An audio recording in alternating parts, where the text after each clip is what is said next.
Icon star Allu Arjun అరెస్టుపై social మీడియాలో ఆయన ఫ్యాన్స్ పెద్ద ఎత్తున ఆందోళన కార్యక్రమాలు చేస్తున్న విషయం తెలిసిందే.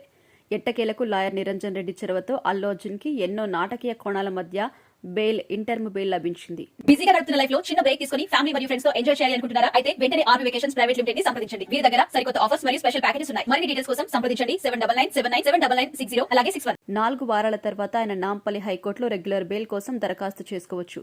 దురదృష్టం కొద్ది జరిగిన ఈ సంఘటనకి కేవలం అల్లు అర్జున్ ఒక్కడే బాధ్యుని చేయడం సరికాదని, ఏదో ఆయన కావాలని చేసినట్టు పోలీసులు నేరుగా అతని బెడ్రూంలోకి దూరి అరెస్ట్ చేసి తీసుకెళ్లడం అన్యాయమని, తెలుగు చలనచిత్ర పరిశ్రమకి జాతీయ స్థాయిలో గుర్తింపు తీసుకొచ్చిన వారిలో ఒకరైన అల్లు అర్జున్ కి ఇలాంటి సంఘటన జరగడం దురదృష్టకరమని సోషల్ మీడియాలో పలువురు తమ అభిప్రాయాన్ని వ్యక్తం చేస్తున్నారు. ఇదంతా పక్కన పెడితే కాసేపటి క్రితం రేవంత్ రెడ్డి ఈ ఘటనపై చాలా ఘాటుగా స్పందించారు. ఆయన మాట్లాడుతూ, అల్లు అర్జున్ ఏమైనా ఇండియా పాకిస్తాన్ బార్డర్లో నిల్చుని యుద్ధం చేశాడా? అతను కేవలం ఒక సినిమా హీరో. ఈ దేశంలో సల్మాన్ ఖాన్, సంజయ్ దత్ లాంటి సూపర్ స్టార్స్ అరెస్ట్ అవ్వలేదా? పుష్ప 2 సినిమాకి నిర్మాతలు కోరడం వెంటనే మేం బెనిఫిట్ షోస్ కి అనుమతి ఇచ్చాం. సరైన ప్రోటోకాల్స్ లేకుండా ఆయన థియేటర్కు వచ్చాడు. కారెక్కి నమస్కారం చేస్తూ ర్యాలీ కూడా చేశాడు. అలా చేయడం వల్ల అక్కడ పరిస్థితి అదుపు తప్పింది. అతని కారణంగా ఒక మహిళ చనిపోయింది. ఒక పసిబిడ్డ చావు బ్రతుకుల్లో కొట్టుమిట్టాడుతుంది. దీనిని మేం తేలికగా వదిలేయాలా? దీనిపై మేం కేసు పెట్టి చర్యలు తీసుకోకపోతే జనాలు పెట్టలేదని మమ్మల్ని అడగరా?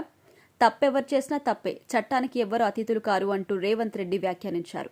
ఇంకా ఆయన మాట్లాడుతూ, అల్లు అర్జున్ సైలెంట్ గా వచ్చి సినిమా చూసి వెళ్లిపోకుండా కారు ఎక్కి ఇలా హంగామా సృష్టించాడు. జనాలు ఎక్కువ ఉన్న చోట ఒక సెలబ్రిటీ వస్తే ఎలా ఉంటుందో అతనికి ఆ మాత్రం తెలియదా? పోలీసులు వద్దని చెప్తున్నా కూడా లెక్క చేయకుండా ప్రోటోకాల్స్ ని ధిక్కరిస్తే ఏం చేయాలో మీరే చెప్పండి. అతనికి స్పెషల్ షో చూడాలి అనిపిస్తే ఇంట్లో హోమ్ థియేటర్ ఉంది కదా, లక్షణంగా చూసుకోవచ్చు కదా.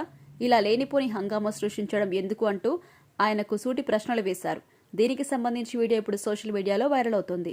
అల్లు అర్జున్ తీరును తప్పు పట్టేవాళ్ళు కొందరుంటే మరికొందరు మాత్రం ఆయన సమర్థిస్తున్నారు.